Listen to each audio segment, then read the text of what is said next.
All right, we had a fun Nick Castellanos situation yesterday, so I want to dive into Philly radio to see how they feel about it, feel about the whole situation. Obviously, like, we had a weird beer thing, the benching, had a bunch of stuff go down, but this is 97.5, The Fanatic, talking about the Nick Castellanos situation. Philly obviously signed a 4-year, $100 million deal, going from the Reds to the Phillies, and the end of it was bad, and it's funny because Nick Castellanos has always been kind of someone who beats to his own drum. Some people hate him, some people love him. So this is just, the radio. Be joined now from Clearwater by the Philadelphia Inquirer beat reporter for the Phillies. Does a great job covering the Phils. Our man Scott Lauber. Scott, what's going on, man? Oh, not much, guys. Yeah, not much at all. So what's your take on this whole Nick Castellanos situation? My take is that his career with the Phillies effectively ended on that night in Miami. I had heard some things that it was more than just an inappropriate comment. Wasn't able to fully pin that down. So I believe that night in Miami that they're referring to has to do with him being subbed out as defensive replacement, and I believe had a beer in the clubhouse is what it was. But, certainly they made it clear from the beginning of the offseason that they were moving on from Nick Castellanos, and that does not help you when you're trying to trade someone to let it be known publicly that you've got this $20 million player and he's not going to be on your team next year one way or another.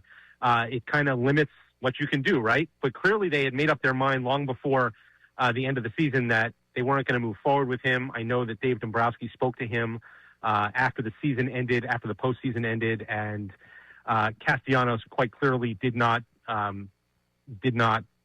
disagree that a change of scenery for him would be good somewhere else, and was willing to wait the entire offseason to get that. So, it was a relationship that soured quickly. Definitely that night in Miami had a lot to do with it. Losing his job thereafter for reasons that had to do with his production had a lot to do with it.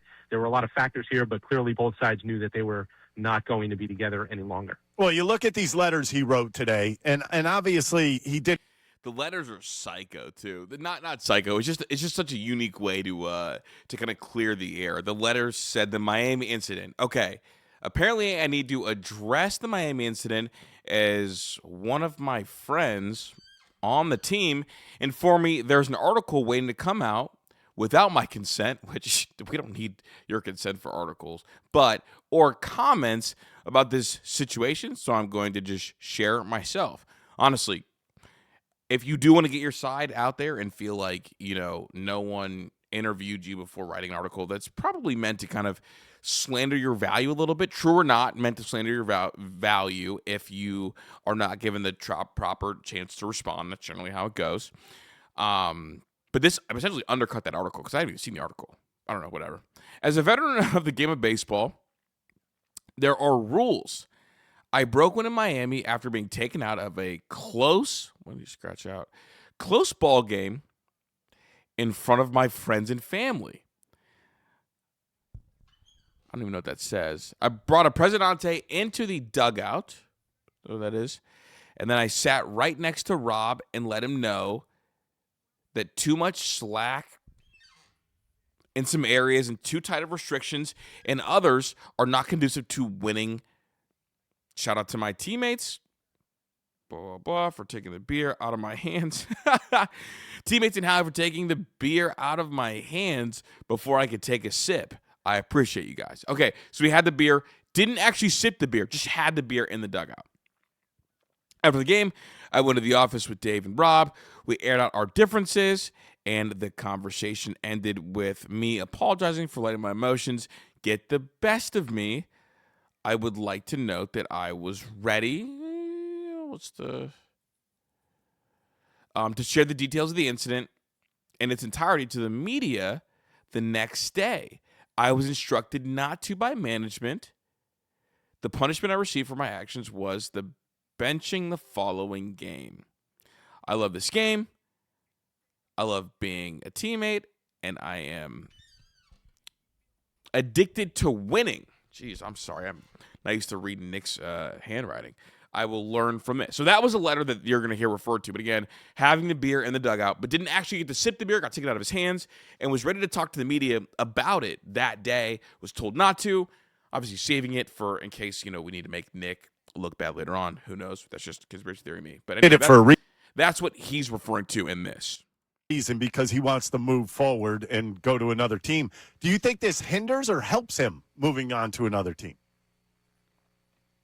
I don't think it really has an impact one way or the other. Quite frankly, I am surprised given the state of offense in the game right now and the fact that right-handed hitters with some pop are hard to find.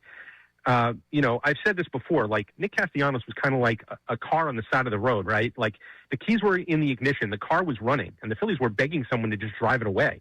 And nobody was going to drive it away, not if they had to give up something, even if the Phillies were paying the majority of, if not all of, the $20 million. Nobody wanted to get in that car and drive it. Which, to add to that point, and I was going to put it on screen later on, but this is my guy, the gang, Fireside Yankees tweeted this. The Yankees were talked out of trading for Nick Castellanos, according to John Heyman of the New York Post. After receiving some mixed reviews, they decided against pursuing him.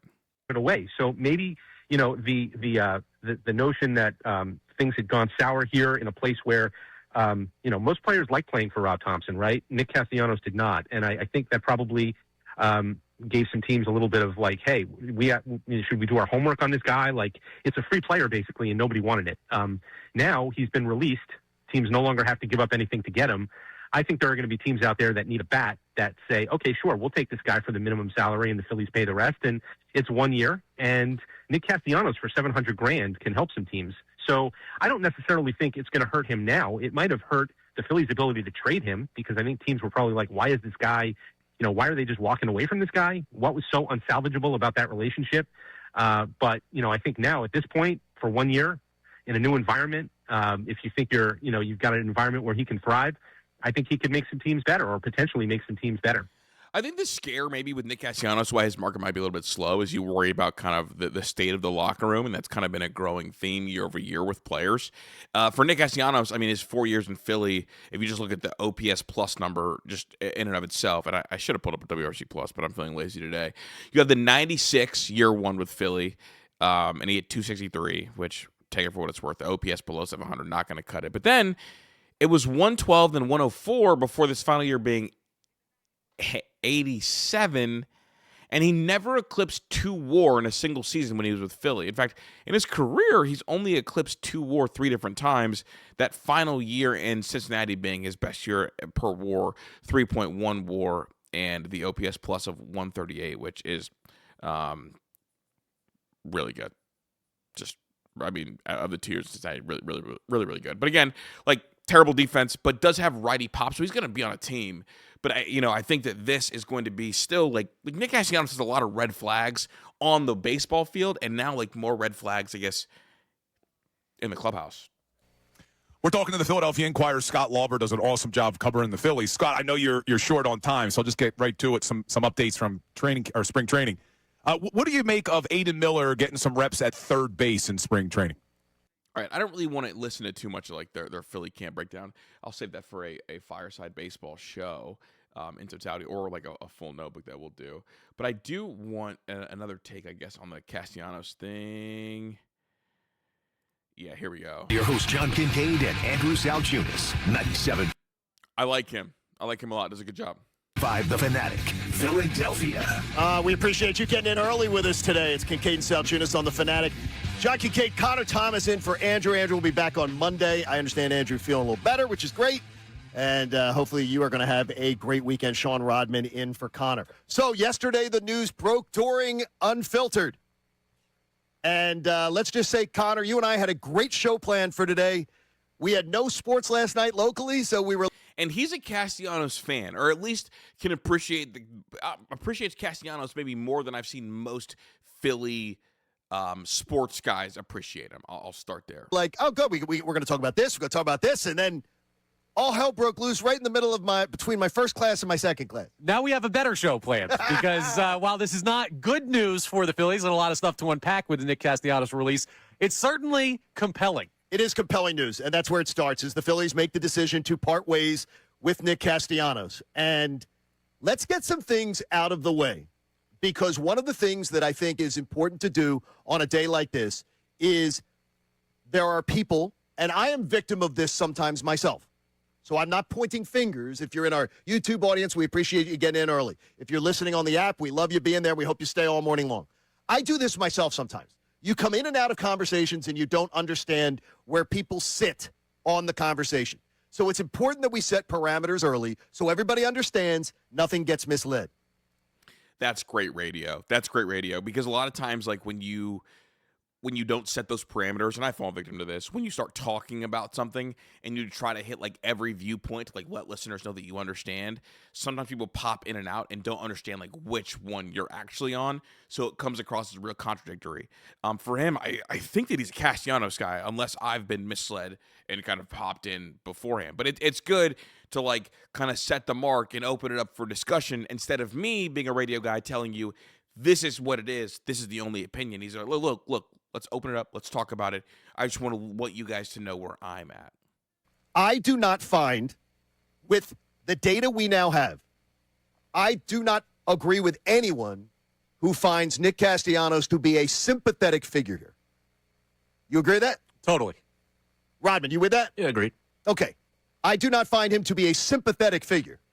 And that's fair. There was some, I guess, deep in Phillies Twitter, like deep in the Phillies underbelly, some like sympathy, but people who really like understand kind of Nick and how he goes about things. I don't think he was very viewed as a sympathetic figure. I think honestly, like he's someone that people like to root for, someone that like his moments are maybe louder than his individual stats. But okay, that's fair. Like I think most people can agree. Like he's not a sympathetic figure. I'm with you. I agree.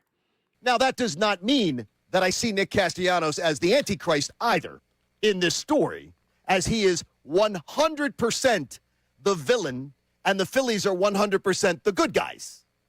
But Nick Castellanos is the one who ruined this relationship. He might have not even given the relationship a chance to get off the ground with some of the reports about him not even wanting to be here in the first place. I think that is absolutely astute on your part. It is clear that Nick Castellanos, it would appear from what we're hearing, that Nick Castellanos came in with, from the very beginning, with the, crap, I want to make the most money, but do I really want to be in Philadelphia? Can you find someplace else for me to be? The soul selling, okay, who will give me my contract? Philly will, 4 years, $100 million, I believe, was the contract deals, and then, but I don't want to be here. And, you know, Nick Castellanos is one of those people that I think is of the belief that, like, hey, look, like, if you've never put on the cleats, if you haven't played big leagues, like, I maybe think less of you, or not less of you, like, your opinion means less to me, and I feel like I know more, and you get people like that in walks of life, and honestly, sometimes it can come from, like, not being checked for long enough. But if those reports are true, now, again, like, I don't know if those reports are true about him never wanting to actually be in Philly, because that does feel like a cope spin after the fact to kind of slant things towards Phillies, the Phillies way even more. If he really didn't give Philadelphia a shot, holy fucking shame. And also, like, that makes me look at the tenure and be like, okay, like, if you never wanted to be in Philly, period. I mean, you look at games played, 136, 157, and then 162 last year. Like, that's a lot of games played for a guy that didn't want to be there. So I'm not sure I mean, I guess talk about relationship-wise, like, did he give it a shot relationship? Because that may be too much pressure for me. Yeah. That may be too much for me. So we all agree on that point. From the beginning, it appears Nick Castellanos might have come in with a bad mindset. Here's exactly how I would outline this. Just the base level clip notes of what my argument's going to be. Nick Castellanos, good dude, bad attitude here in Philadelphia. I think that's fair. I think it's very, very fair. Because I will also say, though, so nobody on this show, the three of us, right from the very beginning, because we even have people in our own building who will sometimes hear clips and then say, I can't believe what those guys in the morning are saying. Nobody is making Nick Castellanos out to be a sympathetic figure. Nobody is excuse-making for Nick Castellanos. And we all are in agreement that it appears from the beginning Nick Castellanos came in with an improper mindset to a job. Yeah, I think we're all on the same page there. We're all on the same page. Those things are facts. Those things are stated. No reason to mislead anyone on those. Now, though, Nick Castellanos gets released yesterday while players have already arrived at spring training. That, to me, is a Phillies error.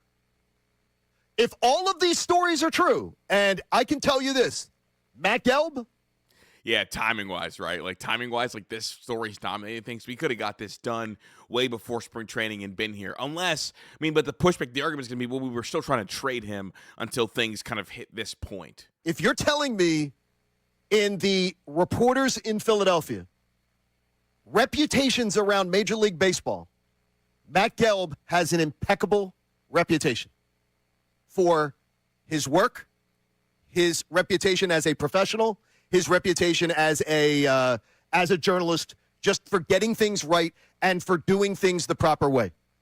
So to me, if Matt Gelb says it, I believe it, that he has sourced it, that he has done the proper checks and balances, and that is of the belief. Absolutely. I totally agree with you. He is one of those guys. But here's where I'm a little pissed off. So Nick Castellanos is released around 3:30. So Yeah, right. A little bit before that, actually. 5:08, a national story is released by Matt Gelb with a laundry list of hit list of things on Nick Castellanos. And again, I don't believe for 1 second that Matt Gelb made anything up, or that they are not sourced well, or that they're not true stories. But he held them until afterwards. Honestly, I think this is one of the things that, unfortunately, like it requires like a level of like media literacy, right? Like you have to be media literate to kind of acknowledge or see these things happening.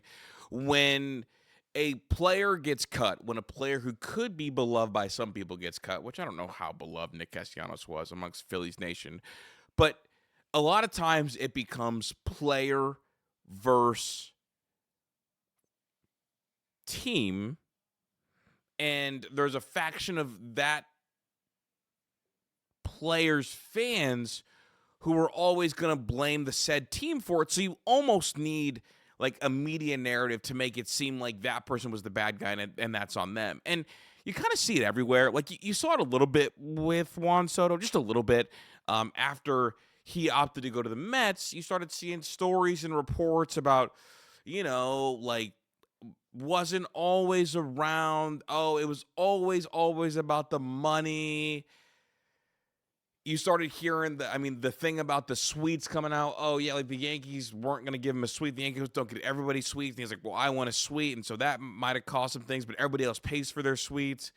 So like you started hearing like enough like rhetoric around Juan Soto to make him seem like it was greed first. And in New York, like you want to be a Yankee first. Like sometimes you compete. You guys know what I'm saying. So, but that kind of stuff always comes out after the fact. Now that is a little bit different of an approach. But you see these things on the way out. But my pushback to this was, you don't want these stories to come out during, because if you're still trying to salvage a relationship, having these stories all come out during and add up essentially does two things: tanks the value, and also like you don't want a situation where there's like a lack of trust between the player, the media, and the team. So while I do agree with you, okay, like all these stories coming out about Nick Castellanos coming out after he gets cut is like, okay, like shit, like that should never fucking happen. On the other side of it, if you drop all these stories, if they are true about Nick Castellanos while he's on the team, you effectively are adding gasoline to the situation, and the response would be, do all these things have to come out? Does every Nick Castellanos story have to come out? So unless he's going to make the argument that it never should have hit the timeline, now, if that's the case, no, information should always go out if you're reporting and you get it. Because Matt Gelb is a professional I respect the hell of, and I personally really like Matt. He's a nice guy. I enjoy him a lot. But within an hour and a half, a fully sourced, complete laundry list, barrage hit list. Yeah, here's all the bad things that Nick Castellanos ever did as a Philly comes out. You're seeing 4 years of information within an hour and a half of a transaction. That means that this stuff has been existent and known about, and is just now being reported. So okay, and the Phillies were clearly trying to salvage a relationship, right? Like if it's true that Nick came in with a bad attitude, I'm sure people in the Phillies thought to ourselves, okay, we just gave him $4 for $100 million. We have to make this work. And the thing that like is counterproductive to making it work is to release all the bad things when you think you can win him over. Now, after the winning him over period's over and the trade, you fail to trade him, you can't do that, and now stuff's coming out, it's like, all right, drop it. So I hear the sentiment, and it makes sense, but I overall disagree with this idea. Look, the Phillies were operating what's best for them, I think, and once you take things through that lens, you start to, I mean, journalistic integrity, whatever. Understand what you're getting at. So what I'm getting at is two things. One, it's all been known, or it's just been sat on, It's which been I don't sat like. on. Or two, the Phillies have known all these things, right? Because the story tells you. Absolutely. The Phillies have known all these things. The Phillies should never have let this go till February 11th. I agree with you. I did not. That's the other part, I guess. But it's the salvage point, right? It's they tried to salvage it, couldn't salvage it. Tried to trade him, couldn't trade him. So he cut him. Now the timing, spring training cutting is brutal because that's going to dominate all the questions. But Know some of these things. I knew some of these stories in part. And I'm going to tell you some things that I've observed personally of Nick Castellanos that I feel tell a different side to the story, too. But the Phillies blew this because this should never have gone till February 11th. Absolutely. I agree with you. They should have parted ways with Nick Castellanos in November. If all of these things are true, and again, Matt Gelb is not a clickbait guy. Matt Gelb is not a guy who is trying to get you to give him a bunch of likes on social media. He doesn't give a damn. He's a journalist, and he's a damn good one. The Phillies knew all of this stuff by the end of the baseball season. Nick Castellanos should have been jettisoned in November. Yeah, let's just think about this from the bar of the best team in town, organizationally, ability on the field, everything. Philadelphia Eagles, could you imagine 4 years worth of information on one player coming out where a situation was this untenable and they just stuck by him? Like, think about how we look at A.J. Brown and how you have the owner talking to him, and it's well reported. I mean, didn't they have a bunch of shit with Chip Kelly, and then they kind of held on to all of it until after he got fired? Or am I tweaking? I mean, that's a long time ago, but it's not. Let's not act like we're just like always. You know what? Never mind. He's got it. He's like, yo, Calm down. Stop it. And that's something I'm not well studied up on the Chip Kelly stuff enough.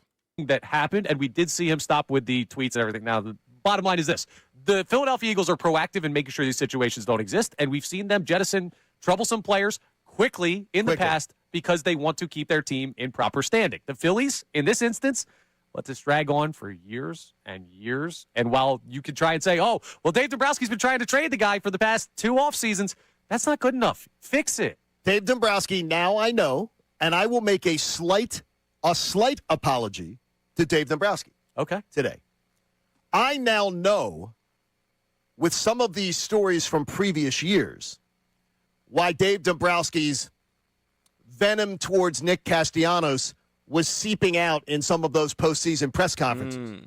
Now, I still think he made a tactical error. I agree. By letting it seep out, by letting the public know, by letting baseball circles know how much he couldn't stand him. And I've talked to people in other baseball organizations that say, well, Dombrowski puts it out on Main Street that he can't stand the guy. Yeah, he did do that. Nick Castellanos, man. Mr. Controversy home run himself. So why is anyone going to trade for him? They're going to release him, or they're going to. So people knew. But I want to apologize because I'm a big enough man to do it. I understand now what Dave Dombrowski, some of the stories that he dealt with behind the scenes now, that maybe got some of that simmering under that he was trying to be professional, keep other things. And I understand now why Dave might have had some of that venom seep out. Yeah, that he didn't want to. What we saw was Dave Dombrowski giving a public slap to the face of Nick Castellanos. What we didn't see is the gun in Dave Dombrowski's back pocket that he wasn't using, that he very well had the right to with all of these reports coming out. So I want to say that too, because I have been highly critical of Dave Dombrowski for that. Look, I still think he devalued his own asset. I agree. But there's a difference between thinking someone made a mistake and now having a greater understanding as to maybe why their frustrations were bubbling over. It's fascinating because, like, you could say he definitely like devalued an asset by some respects, but at the same time, like Nick Castellanos, like amongst like baseball circles and analytic departments, the data was sinking. The data was just sinking. Like it was going to be hard to move him. And my big belief is in modern day baseball, one of the hardest things to do is to move an aging outfielder who cannot defend. Because here's the thing: who's going to want to trade? Like who are the teams that traditionally trade at the deadline? Well, obviously teams that want to get that extra little bit to get over the hump. Those teams usually have enough good bats, and they have a DH. What they're looking for is usually not a DH, generally speaking.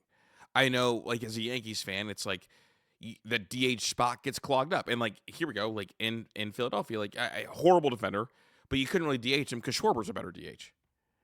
So, like value-wise, the value just wasn't there. That's why the WAR was so poor, and the power numbers were declining. And I mean, I guess like, I mean, I'll pull it up. I'll just look.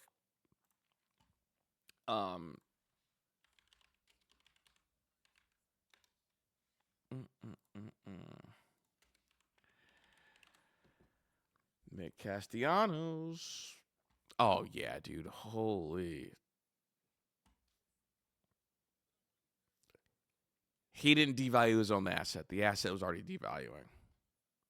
Now this isn't bad. You know, the 2.6. Yeah, this is better, but still, it's expensive. It's expensive, and he's a horrible defender. The asset was already being devalued. So I don't fault anybody for that. It would have been hard to move no matter what. Expensive and can't defend. So that's what I got for today. Just honestly, just wanted to listen to some Philly radio about Nick Castellanos. I'm interested to see where he ends up. And I feel like this is like a, Guardians maybe make the play. Who knows? Big guard. They need a righty bat, righty pop. But then you chew up some of the DH stuff.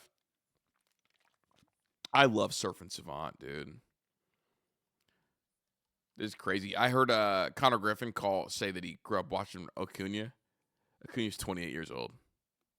Not even. I mean, prime is what, 30 for a lot of these players.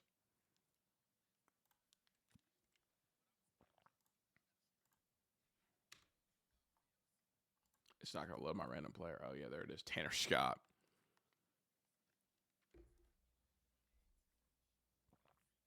I hate Tanner Scott. Don't hate him. I'm just not a big fan. Eric Lauer. He's from my area, man. Shout out to Kent State. Eric Lauer. But anyway, that's all I got for today. I'm going to try to get a couple more of these out. I do have a full notebook that I'm kind of working through right now, and that'll probably be out on Saturday or Sunday. But again, make sure you like and sub, follow all the socials are booming right now, and then I'll talk with you guys soon.